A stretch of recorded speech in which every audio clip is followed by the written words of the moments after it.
Magandang araw po muli sa mga nanonood po sa atin via Facebook Live. I'm Ralph, one of the pastors here at Pinnacle Village. Tayo po ay nagpapatuloy sa ating serye na Upside Down Kingdom where we talk about and study po the Lord's Prayer. So today po, we will look at Matthew chapter 6, verse 13. So basahin po natin.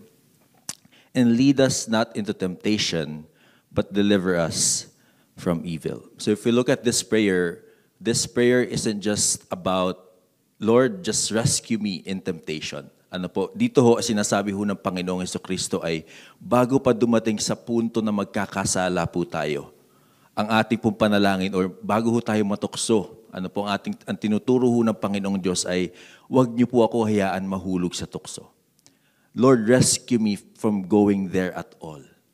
Kaya po, last week we talked about the Greek word used here by Jesus in the word temptation is peirasmos, which means dalawang bagay po, trial at temptation. Ang pagkakaiba po, ang pagkakaiba po ng trial and temptation, ang trial po kapag dumaan po tayo sa isang pagsubok, usually po lumalabas po kung sino po yung totoong tayo.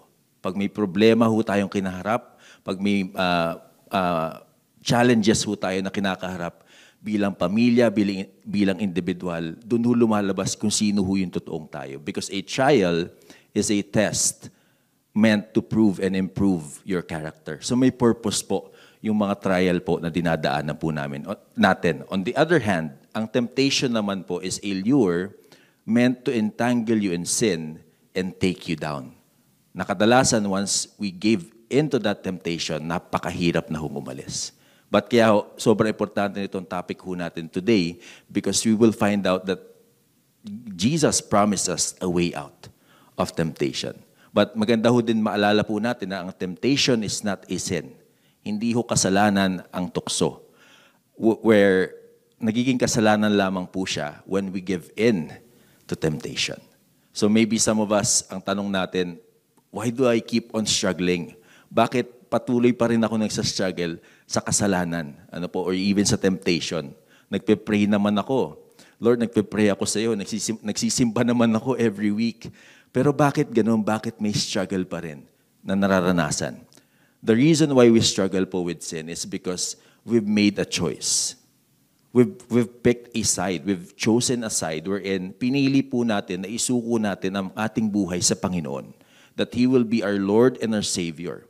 Kaya kung mapapansin niyo po, kung noon, hinahabol po natin ang kasalanan, ngayon, ang kasalanan po ang humahabol po sa atin. Sin runs after us, but now we run away from sin. Your struggle doesn't mean you're failing, but it means that you're finally fighting. Yung meron na hong tension.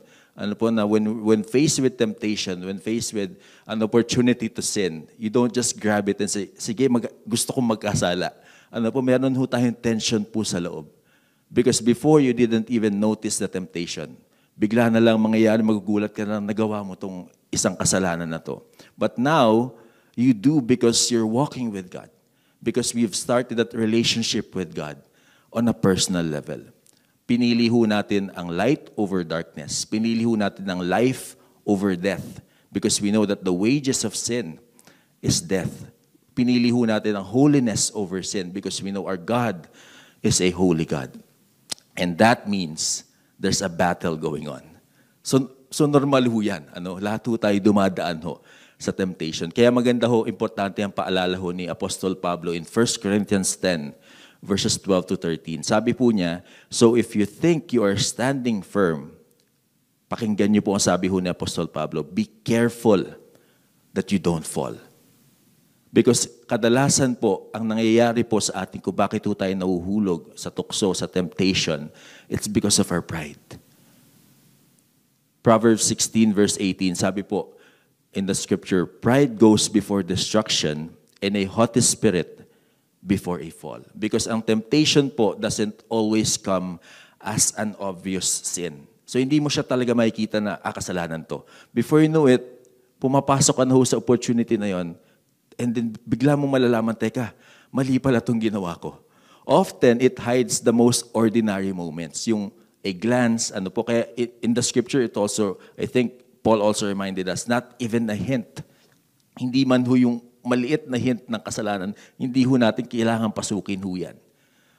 Minsan siguro ho frustration, may mga problema tayong dinadaanan sa buhay. Before you know it, ang ating response is to give in to temptation. Pagod, doon din po, dinadala din po tayo sa temptasyon. Even ho, a delayed prayer. Some of us, medyo dahil sa business po ng buhay, dahil sa problema po natin sa buhay, gusto natin i-resolve agad. But we forget to just come before God in prayer. Kaya po si Oswald Chambers, ang sabi po niya, sa kanya pong quote, sabi niya, "You may have just victoriously gone through a great crisis, but now be alert." Bakit daw po? It is in the aftermath of a great spiritual event that the least likely things begin to have an effect. They may not be forceful and dominant, but they are there. And if you're not careful to forewarn, they will trip you. Kaya yung paalala ni Pastor Pablo, Apostol Pablo na, be careful. Na you would say, kaya ko to. Itong temptation na to, wala to sa akin kasi malakas ako dyan. Be careful because you might fall and pride somehow kicks in. So we're all lahat po tayo vulnerable po to sin. But you know what? The good news po is, hindi ho tayo nag-iisa. We're not alone because today, we come to this prayer of Jesus not with guilt, but with urgency, clarity, and hope. And the struggle po against sin, totoo po siya. It's real. Lahat po tayo nararanasan po natin yan. But the thing is, God's faithfulness is also real. Ang Diyos po ay tapat, hindi niya po tayo pinababayaan kapag tayo'y dumadaan sa mundo na puno ng pagsubok at tukso.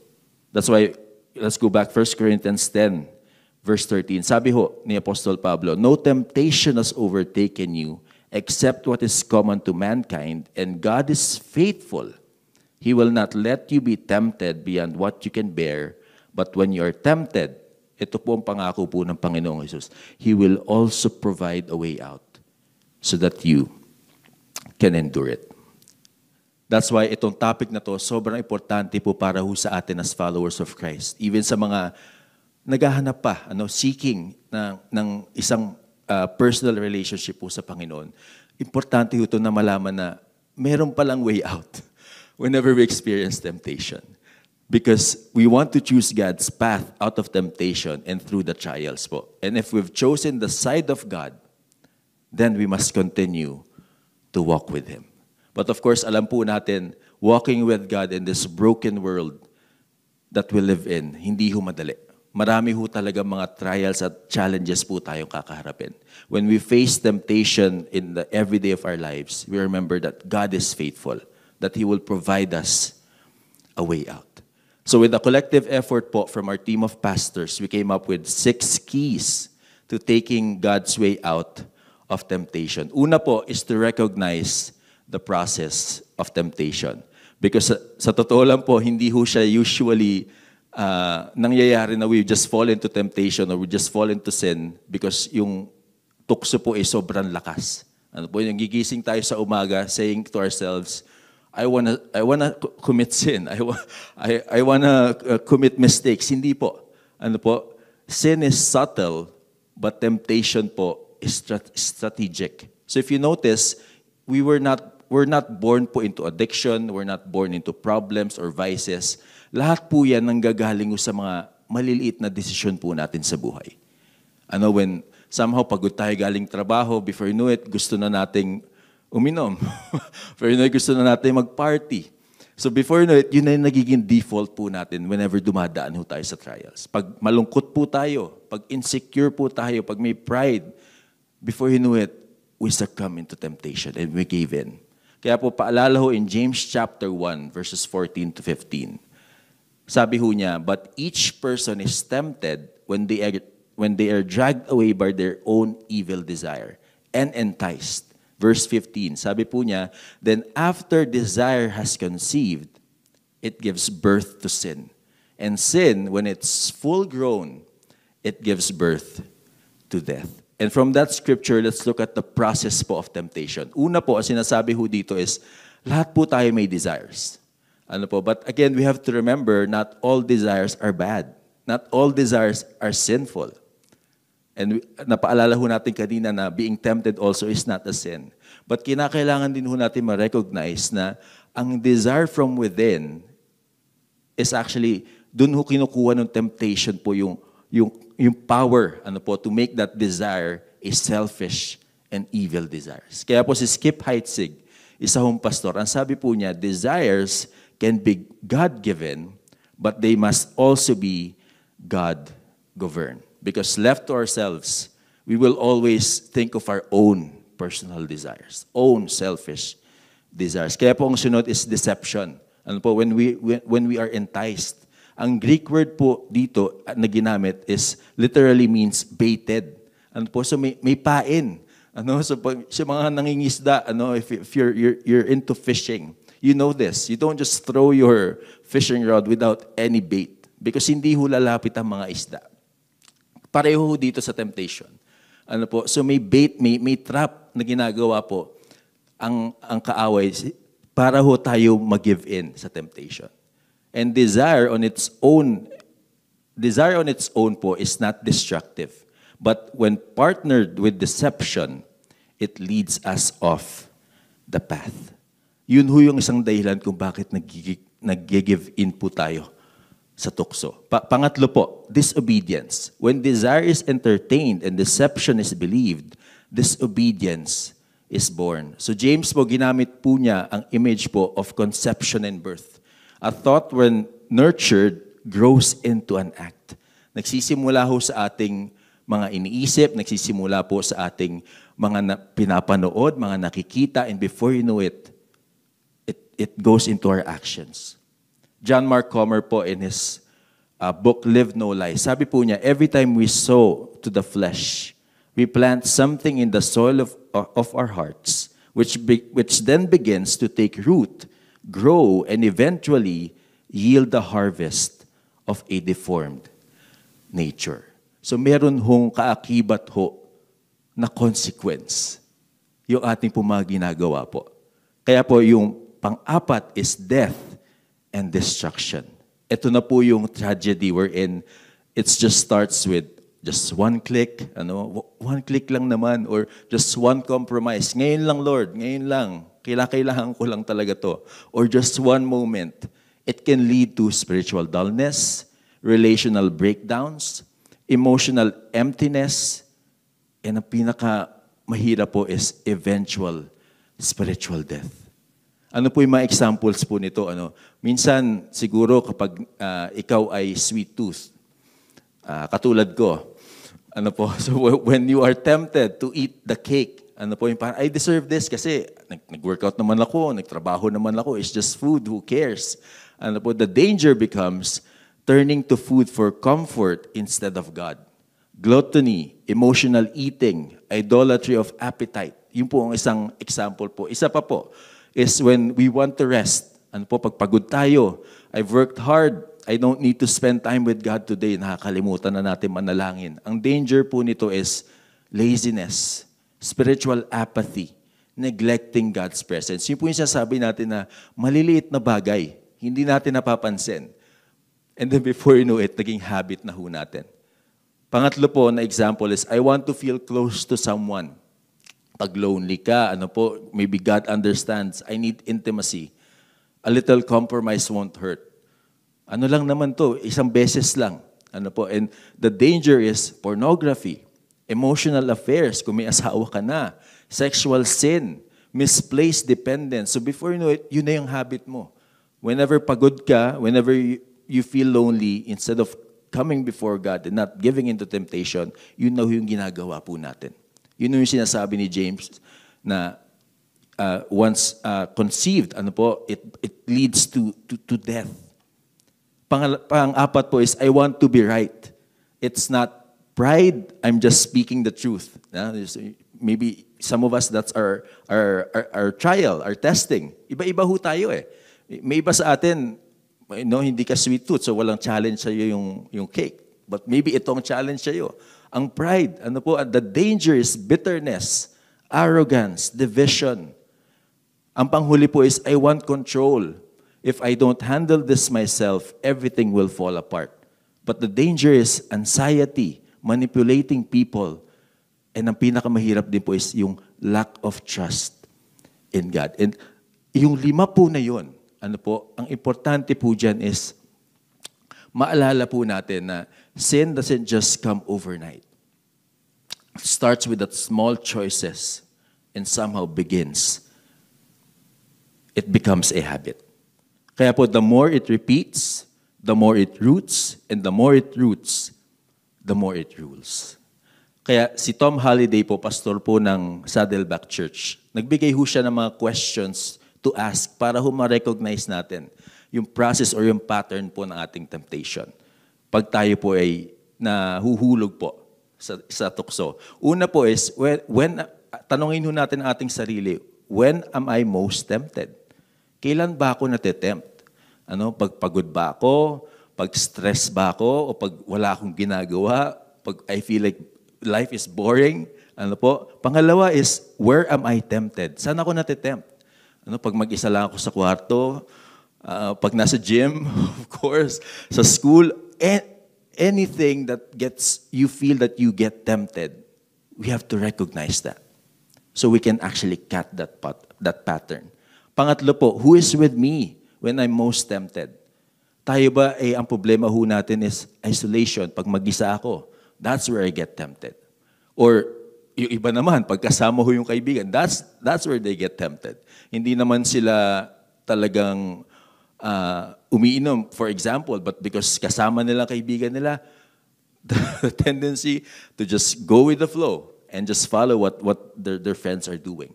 Pang-apat po is, what temporary benefit do I get if I give in? So ito yung i-reflect mo.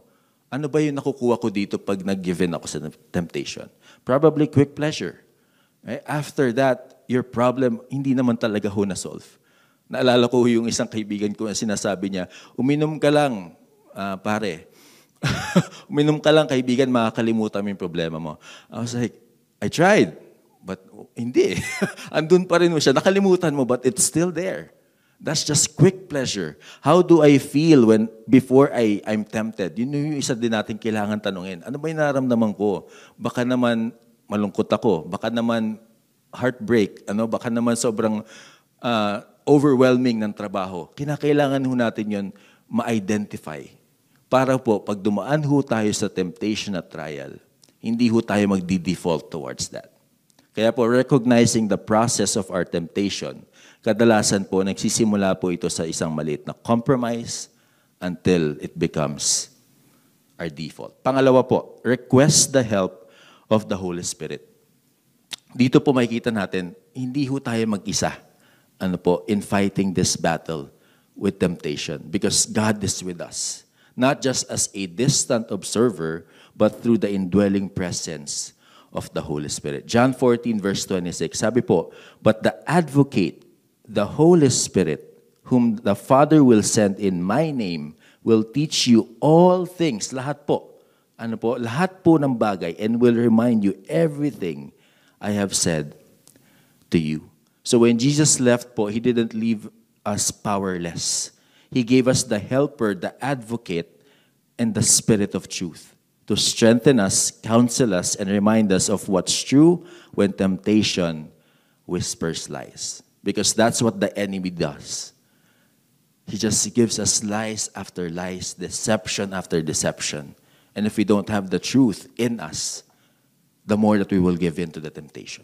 Kaya sobrang importante po nung role ng Holy Spirit sa buhay po natin. John 16 verse 13, sabi po niya, but when He, the Spirit of truth, comes, He will guide you in all the truth. He will not speak on His own. He will only speak what He hears, and He will tell you what is yet to come. He is the exact help po that we need because He will speak truth into the lies we believe. Pag sinasabi na ho ng kaaway na okay lang yan, hindi naman niya malalaman, okay lang mag-cheat, basta pumasa. All those lies, if we battle it with the truth, then we can avoid giving in to temptation. Steve Farrar po in his book, Finishing Strong, ito pong sabi niya when it comes to prayer. Grabe ho ang naging survey po. Basahin po natin. Dr. Hendricks interviewed each of 246 men in full-time ministry who experienced moral failure within a 2-year period of time, and none were involved in any kind of personal accountability group, which we will actually go through part of the 6 points. And each had ceased to invest in a daily personal time of prayer, scripture, reading, and worship. Dito, sinasabi ho ni Dr. Hendricks, nung in-interview po niya yung mga nasa full-time ministry, what's lacking is, one, of course, accountability. Again, we will go through that in part of our points. But yung isa po that is lacking is time of prayer. And I mean, I'll be honest as well. Ako din po, I struggle with that. You know, because of the busyness, ang dami pong trabaho, parang gusto mo na lang tapusin kung ano yung kinakailangan mong tapusin. Ano, yung mga responsibilities mo. And before you know it, you forget to pray. And a research po from Barna shows it this way. Sabi po niya, when the same people were asked in a survey, parehas na tanong, ano po, what is it that made temptation worse for you? Ito po ang survey. Tingnan po natin, ano, sobrang revealing. 81% said, when I missed my time with God, when I did not spend time in prayer. Sabi ho, no, yung importansya ho ng prayer to just realign and recalibrate our hearts. Kasi po, I mean, hindi naman sa buong araw po ng ating buhay, nandun lang tayo sa ating prayer closet. Pumapasok po tayo sa trabaho. If estudyante ka, pumapasok ka sa school. So, ang daming pumapasok po sa utak natin. That's why prayer does it. Prayer realigns and recalibrates our hearts. Kaya sa survey na to, yun na na-notice nila kung bakit po sila nag-give in po sa temptation. 57% said, when I was physically tired. So yun po yung dalawang bagay po. But ito, same question, but notice, it's a different question but same answer. What helps you overcome your temptation sa survey po? 84% said, talking to God in prayer. Grabe po, ano? Yung alam nila o alam natin na ang nagiging dahilan kung bakit nagiging worse yung ating temptation kasi hindi na tayo nakapag-pray. Pero alam din natin na to overcome our temptation, kailangan natin manalangin. Grabe ho ang mundo, no? Ang hirap yung the things I want to do, I don't do. The things I don't want to do, I do. Grabe ho. Kaya sobrang importante ho nung prayer. Kasi it recalibrates our heart. Tapusin ho natin yung survey. 76% said, avoiding the compromise situation in the first place, I will not put myself in a trap. 66% said, looking at what the Bible had to say about it. 52% said, I will talk to some people about it, being accountable to somebody. Jerry Bridges po in his book, The Pursuit of Holiness, talks about the Holy Spirit. Sabi po niya, in dependence on the Holy Spirit, we must systematically work at acquiring the habit of saying no to the sins that so easily entangles us. The more we succeed in saying no to our sinful desires, the easier it becomes to say no. Likewise, we can develop the habits of prayer, meditating on Scripture, and thinking pure thoughts, but these habits only come through frequent repetition. Habits. Yung slowly, 1% every day. You know, kung medyo ang prayer mo, 2 minutes lang, okay lang yan. Tuloy mo lang. Because the more that you pray, the more that you want to pray. Before you know it, nagiging 5 minutes. Before you know it, 10 minutes. Ano po? Of course, an hour of prayer, medyo ako, again, personally, challenge po an hour of prayer. Minsan nakakatulog ako dyan. But Matthew 26, ito po sabi ng Panginoong Jesus, watch and pray. Sabi niya, bakit po? So that you will not fall into temptation, because the spirit is willing, but the flesh is weak. Because we have the sinful nature in us. Yun po yung nagiging dahilan kung bakit ang paalala lagi po ng Panginoon is not just pray, but watch. Be alert. Keep alert in prayer. Jesus po didn't say, watch and fight, or fight and pray. But He said, watch. That means being alert to patterns, being alert to triggers, being alert to people that we actually spend time with, places and circumstances that may lead us to giving in to temptation. Kaya ang pray po dito, prayers means prayer strengthens our spirit and weakens the desires of our flesh. Kaya tayo po, we're just so thankful po to God because here at Pinnacle Village, we have our prayer programs. Every week, not just every week, actually every day. We have our time of solergy and even po ang ating pong ANH company wherein we have a prayer list and people who just pray, for those prayer concerns on a daily basis. And Powerhouse po, when we go to a Sunday service, before we start, we have just soaked everything in prayer as a church. Kaya siguro ang ilan po sa atin nakatulong itong Solergy to just jumpstart yung ating mga prayer life, to make it as a lifestyle. But syempre, funny thing is, of course, iba na sarado po ang camera. Minsan ako din po yun, hindi makafocus. Kaya po we actually encourage people to open their cameras because on that 30 minutes po, when we are doing our Solergy, hindi po natin mapapansin, nakakatulong na po ito actually to help with our prayer lives. Kaya po sobra ho na magkaroon po ng malalim na relasyon po sa Panginoon. Sobrang importante ho nan. And the way to do that is actually prayer. And one of the ways we can be filled with the Spirit is if we watch and pray. And po being alert in prayer. Not just when we need something from God, kaya tayo mananalangin. But rather, we pray because we need God in our lives. Kaya po 2 Timothy chapter 1 verse 7, sabi niya, "For the Spirit God gave us does not make us timid, but give us power, love, and self-discipline." So the Spirit po empowers you when you feel weak. Ini-empower niya ho tayo pag tayo po ay nakakaramdam po ng panghihina po ng ating mga dinadaanan po sa buhay. Loves you when you feel ashamed, trains you in godly self-control. So kung ang una po is the recognize the process of our temptation, pangalawa po is to request the help of the Spirit. Pangatlo po is to renew your mind with the Word. Kung titingnan po natin, ang temptation doesn't begin in our surroundings. Temptation begins in our thoughts. Iniisip natin, nakikita natin, and then before you know it, ginagawa na ho natin. Starts with the mind where our desire actually begins. So before we ever fall with our hands or our eyes, we've already fallen in our thoughts. Nagsimula na ho siya sa ating po mga iniisip, sa ating po mga nilalagay po sa ating utak. Psalm 119 verses 9 to 11. Sabi po dito, "How can a young person stay on the path of purity?" Ang sagot po niya, "By living according to your word." Paano daw po? Grabe ho instruction ho ng salita po ng Diyos. Sabi niya in verse 10, "I seek you with all my heart. Do not let me stray from your commands. I have hidden your word in my heart that I may not sin against you." So how do we renew our mind with the word? Let's seek Him with all of our hearts. Let's hide His word in our hearts. Ano pong ibig sabihin po nun? Let's give importance to His word. Let's value His word.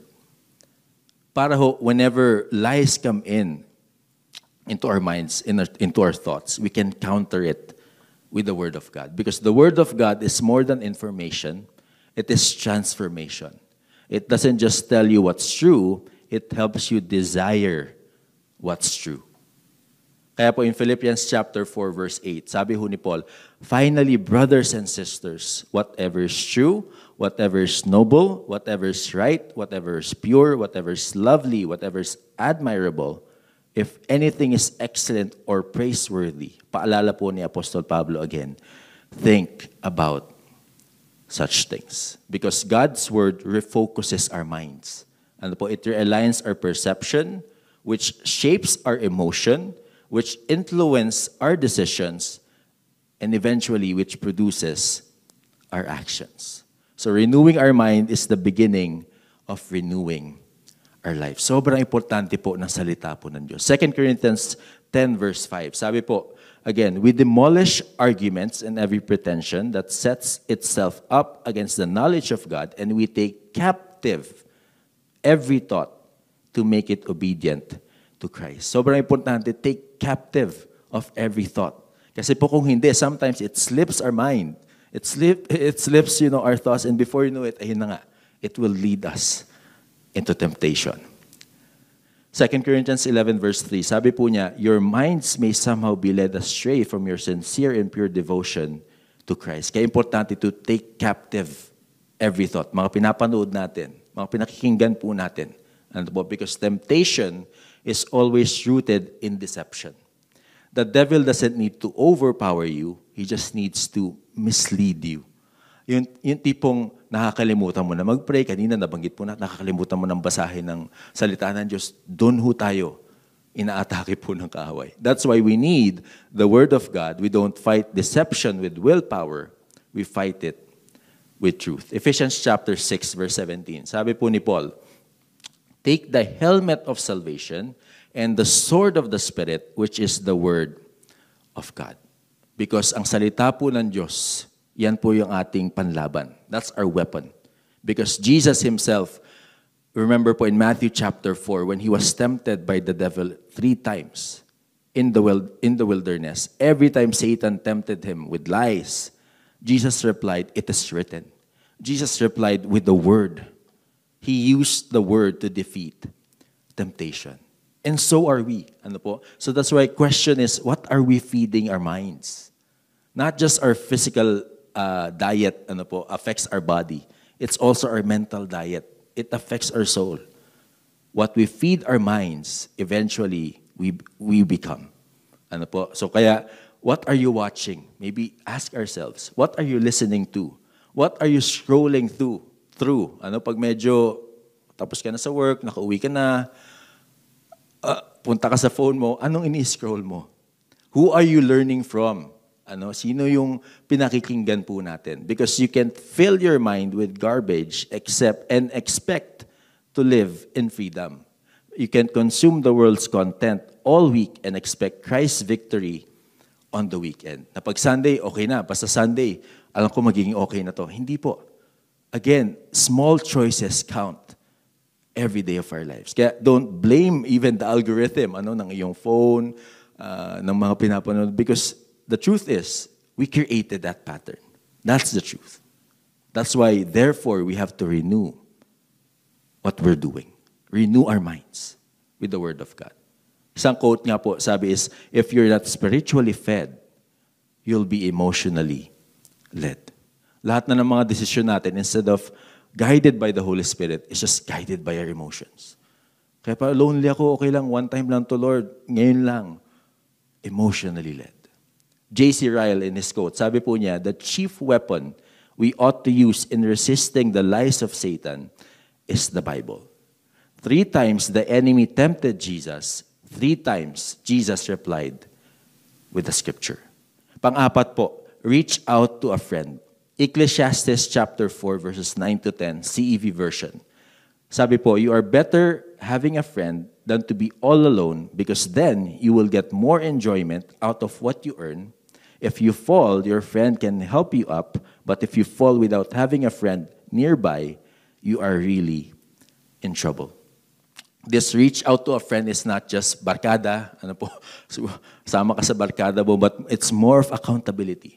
Isang kaibigan po na kayang sabihin yung dapat nating marinig, hindi yung gusto nating marinig. That's how accountability works. It's important because when we're faced in trials and temptations, if we don't have that person in our lives, watch, you will give in to temptation. Si David po, nung natukso po siya kay Bathsheba at nag-commit po ng adultery at murder, meron po siyang isang Nathan sa kanyang buhay na nagsabi sa kanya ng dapat niyang marinig. In 2 Samuel chapter 12, the Lord sent Nathan to David. He used a parable about a rich man who stole a poor man's only lamb to illustrate David's injustice. David initially unaware the story was about him, condemned the rich man. So ito yung naging reaction po ni David. Kinondemn po niya yung rich man, prompting Nathan to declare, "You are the man." David then confessed his sin and repented, though consequences followed. Because whatever we sow, we will definitely reap. 2 Samuel chapter 12 verses 5 to 7. Ito po yung nangyari po. David burned with anger against the man and said to Nathan, "As surely as the Lord lives, the man who did this must die. He must pay for the lamb 4 times over because he did such a thing and had no pity." Then Nathan said to David, "You are the man. This is what the Lord, the God of Israel says, I anointed you king over Israel and I delivered you from the hand of Saul." That's why ang tanong po sa atin, do we have Nathans sa mga buhay po natin? Isang totoong kaibigan na kaya pong sabihin sa atin ang pagkakamali natin, that can check on us. Na teka lang, sandali kaibigan, medyo bumabalik ka na naman sa mga temptations mo before. Hindi yung parang, sige lang, gawin mo lang yan. Sinusuportahan ka pa. Kinakailangan ho natin nung isang tao na accountable po tayo. Because sin grows best in the dark. So we must bring it to light. Di ba? Yung tipong wala namang nakakakita, wala namang nakakaalam. But if you have someone who you are accountable to, then that sin will bring into light. So stop pretending po na it's not a problem. Confess your sins. Don't conceal them and admit that you need help. Sabi nga po ng isang tao, "Tell me who your friends are and I tell you mine." Hindi po. Tell me who your friends are and I tell you who you are. Because sabi ho ni Jim Rohn, you are the summary of the 5 people you spend the most time with. Kaya po, sana po yun nung i-work on natin. Not just the first 3 steps, but also this 4th step. Reach out to a friend in such a way na makagiging accountable po tayo intentionally. And because sobrang importante ho ng tao sa paligid ho natin. Bakit po? James 5 verse 16. Basahin po natin. Sabi niya, "Confess your sins to each other and pray for each other." Accountability. "So that you may be healed." There is healing and there is healing po in confessing and praying. So, when we reach out to a friend, and allow them to be our accountability partner, it helps us not to give in to temptations. Kadalasan po ang nagiging dahilan kung bakit nadadala po tayo sa tukso ay kapag ina-isolate po natin ang ating mga sarili. Because from isolation, we give in to our own desires, selfish desires. Kaya importante po, meron tayong huddle. Dito sa Pinnacle Village, we emphasize that. Don't journey this life alone. Be with a group. Be with a group of people that cares for you, that knows you. Kaya importante din po yung mga mentors po natin sa church. Bukod sa ating mga pastor, those people that really wants you to grow, not just spiritually, but to grow in general, in all the areas of your life. Kailangan natin ng mentor. Na pwede ho tayo mag-open up, maging honest before them. So that's reaching out to a friend. Panglima po is to run away from temptation. Because temptation po is not something you can manage, it's something you flee. Scripture is clear when it comes to sin. The wisest, most spiritual thing you can do is run. Ang isang kwento po na maalala natin dyan ay pagdating sa overcoming temptation ay ang storya po ni Joseph. When the wife of his master tempted him, he literally ran away. Hindi po niya sinabi, "Hindi, kaya ko to. Lalabanan ko tong temptation na to. Kayang-kaya ko." Hindi po. He literally ran away. Halimbawa na lang po sa pagkain. Kung may goal po tayo na maging healthy sa mga kakainin po natin, i-check po natin ang laman ng ating fridge. Kasi kung hindi, ay talagang para mo nilalapit ang sarili mo sa temptation. Di ba? Kung ang fridge natin may donuts, may cake, di ba? May ice cream, iba-ibang flavor pa, so may options ka pa. So the high percentage to give into temptation is really like 100%. So the result is we will give into temptation to eat this food if we want to not get tempted po by eating too much sweets po and live a healthy life. Again, I'm talking to myself. Di po tayo lalapit sa tukso. Instead, lalayo po tayo. So sa mga taga-Pilipinas, probably alam niyo itong kanta na to, di ba? May isang kanta nga sabi niya, "O tukso, layuan mo ako." Yan po yun. We have to run from temptation. 2 Timothy chapter 2, verse 22. "Flee the evil desires of your youth and pursue righteousness, faith, love, and peace along those who call on the Lord of a pure heart." Flee. Ano po, hindi niya sinabing, take courage. Like in Joshua chapter 1, be strong and courageous. Hindi po. Sabi po niya, flee the evil desires of your youth. 1 Corinthians 6:18, sabi po niya, flee from sexual immorality. Hindi hulabanan, layuan. Titus chapter 2, verse 11, for the grace of God has appeared that offers salvation to all people. It teaches us to say no to ungodliness and worldly passions, and to live self-controlled, upright, and godly lives in this present age. Grace doesn't permit po. Ano po? Ang ginamit ho niya dito na Greek word is fideo, which means to affirms the discipline and instruction flow from covenant's love. So ito po yung God's corrective dealings ano po sa atin.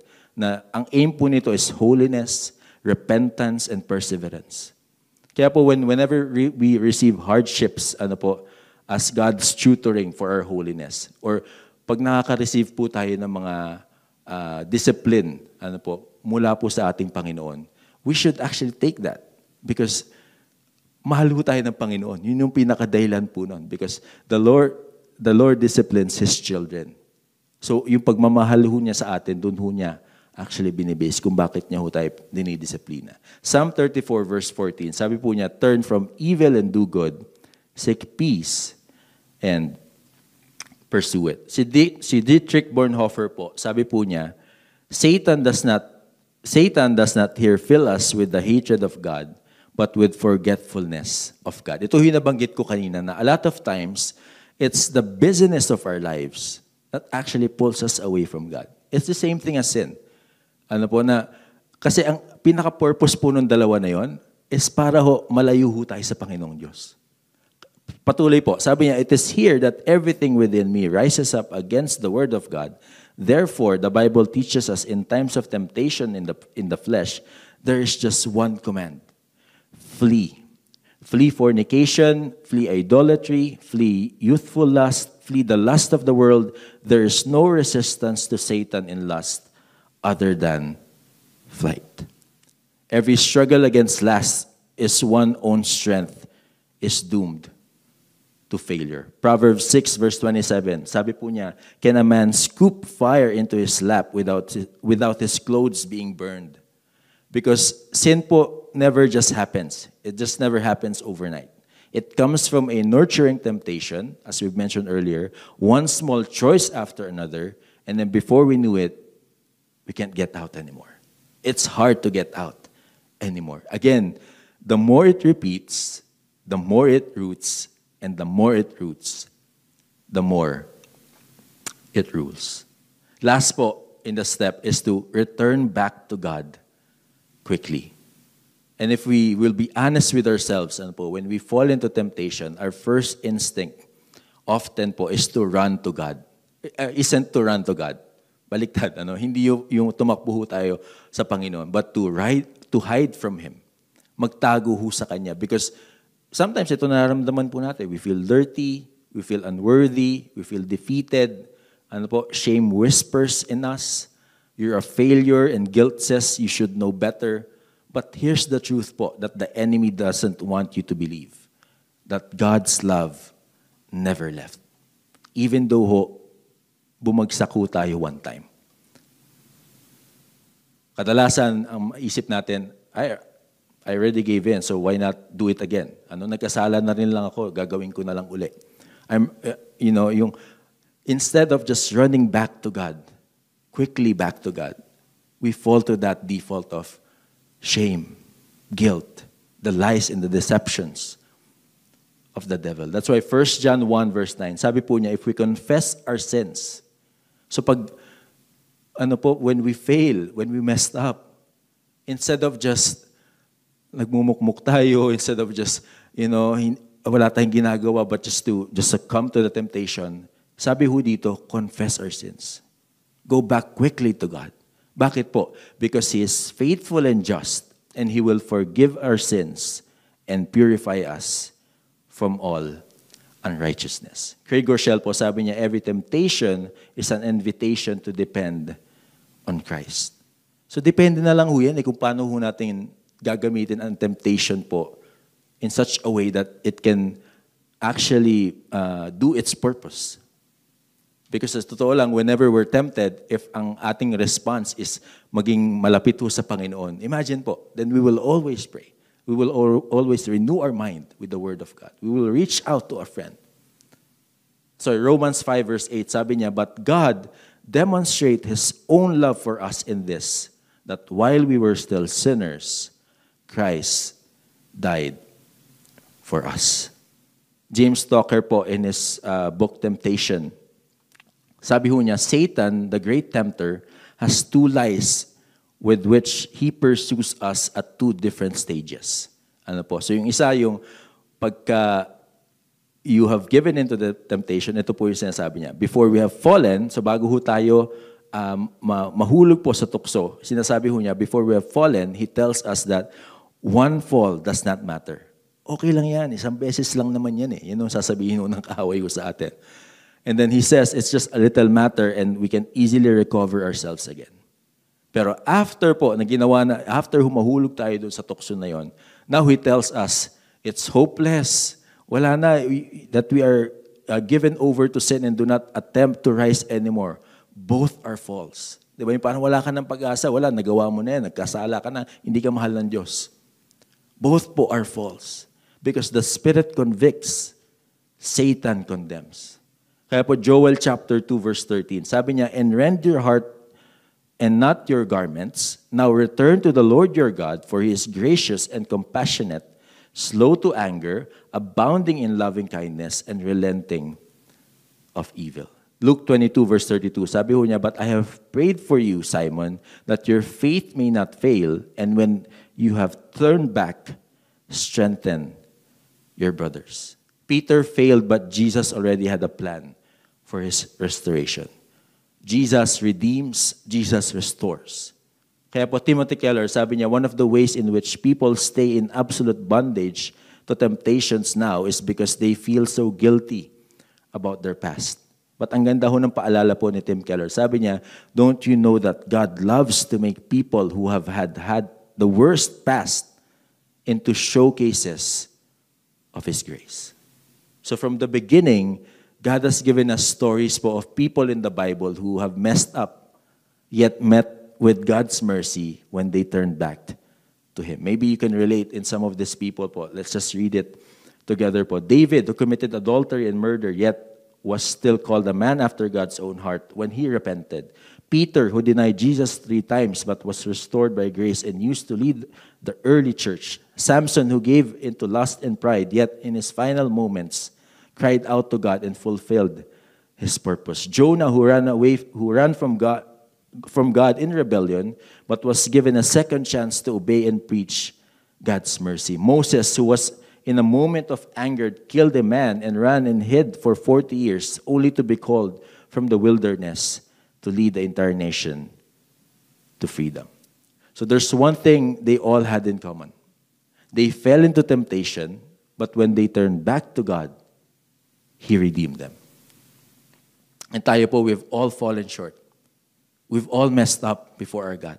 But when we choose to return to God quickly, He doesn't discard us. He rebuilds us. And isang story po na titingnan po natin ngayon is a story po of Pastor Gordon MacDonald.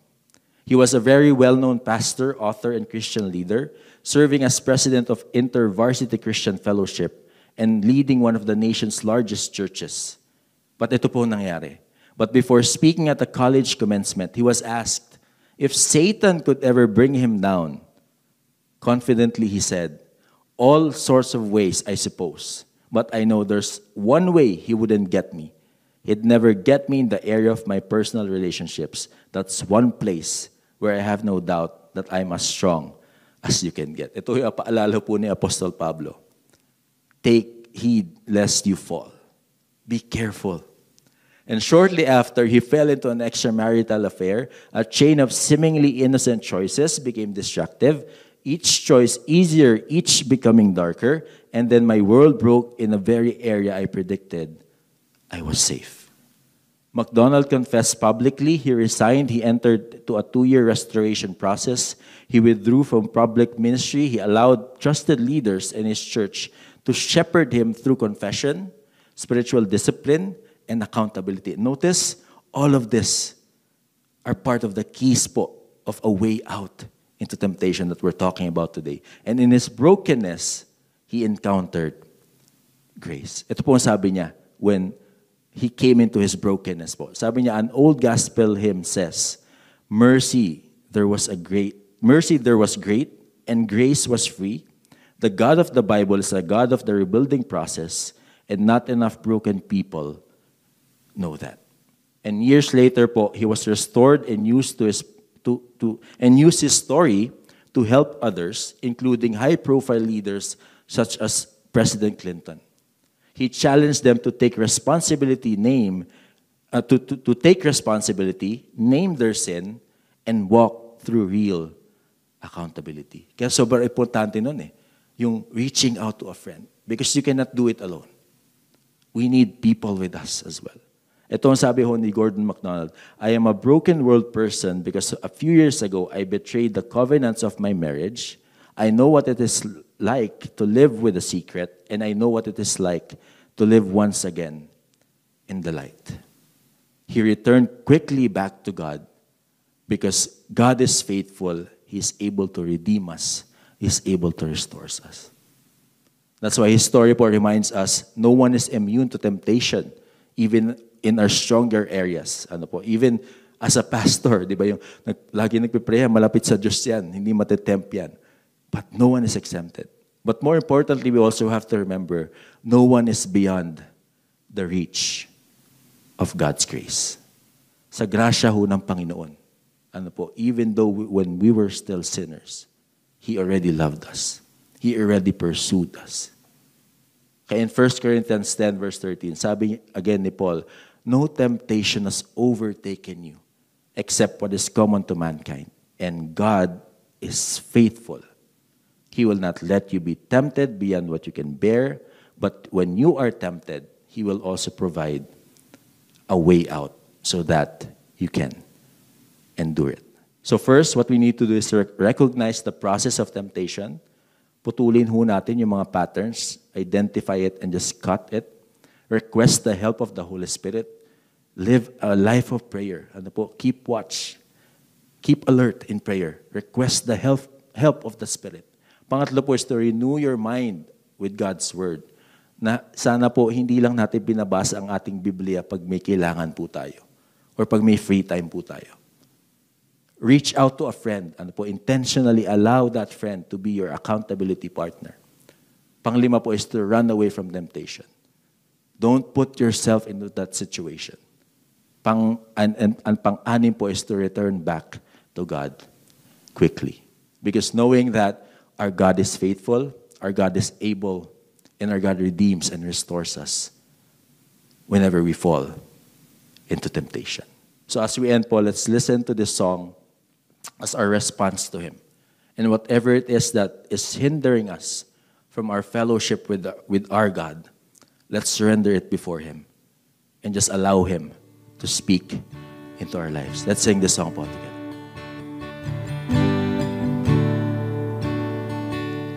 Lord, I come, I confess, bowing here, I find my rest. Without you, I fall apart. You're the one that guides my heart. Where sin runs deep, your grace is more. Where grace is found is where you are. And where you are, Lord, I am free. Holiness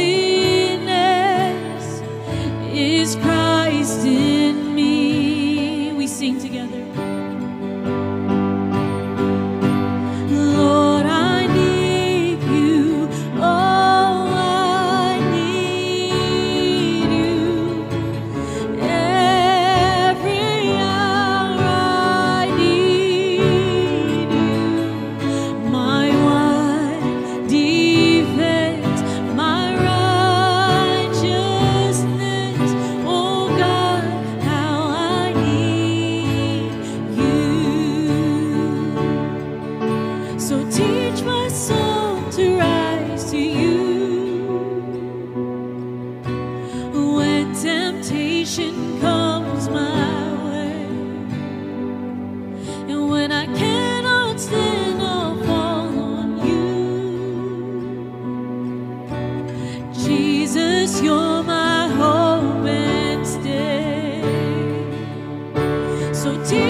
Let's just come before our God in prayer.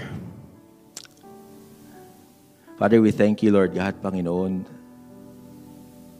na napakabuti niyo po sa aming mga buhay. Salamat po, O Diyos, na tunay po kayong tapat. That you are faithful, Lord, Panginoon, O Diyos, that you have promised us a way out in all the trials, the testing, and temptations that we face in our lives, Panginoon. Lord, salamat sa paalala po, O Diyos, na kayo po ang amin pong tatanganan, O Diyos, sa mga panahon na dumadaan po kami, O Diyos, sa mga pagsubok po na aming mga buhay. So salamat, Lord. We thank you. We thank you for our village. We thank you, Lord God, Panginoon, that you have taught us how to pray. You have taught us, Lord God, to rely on your Spirit, to rely on your word. Your word, Lord God, that is alive. Your word that is a double-edged sword, Panginoon. And Lord, we thank you also for the people, Lord God, that you have given us into our lives. Lord, help us whenever we're tempted. Help us, Lord God, whenever we're faced with trials, that we will choose, Lord God, Panginoon, not to give in. But we will choose, Lord, Panginoon, to just draw closer to you. And use this, Lord God, trials to mature our faith. Marami pong salamat. We commit to you, Lord God, the rest of this week. Even, Lord, as we just give our tithes and our love offerings, we offer it back to you. Knowing, Lord God, Panginoon, that you are the one who will supply our needs above and beyond our expectations, Panginoon. Salamat po. We love you. We thank you. In Jesus' name we pray. Amen and amen.